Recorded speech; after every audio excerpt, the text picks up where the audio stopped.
Most positions on Duncanville's football roster feature a Division I recruit, and that's certainly the case for their quarterback, Keelon Russell. In this week's Next Level, Dallas Morning News reporter Shawn McFarland tells us how the man behind center for the Panthers runs the offense to perfection.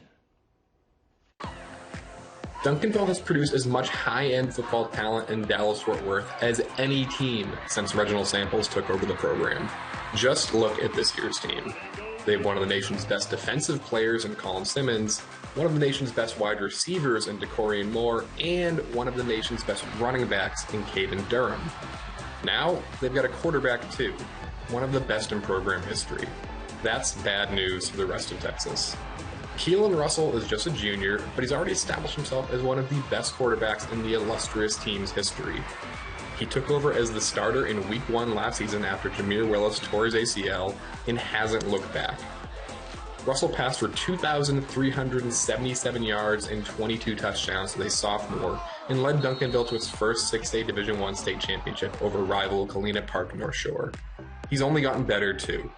Russell went from a relative unknown to 4-star recruit in the span of a year.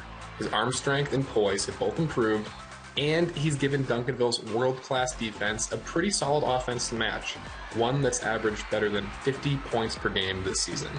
The Panthers have had incredible success in the last decade without a star quarterback recruit for most of that time. Now they have one, and the results have been spectacular. Keelon Russell's already on the short list of best Duncanville quarterback recruits ever, alongside Jaquindon Jackson and Chris Parsons. He already has one state championship, he could win another this December, and could win a third next year. The scary part, he's only getting better.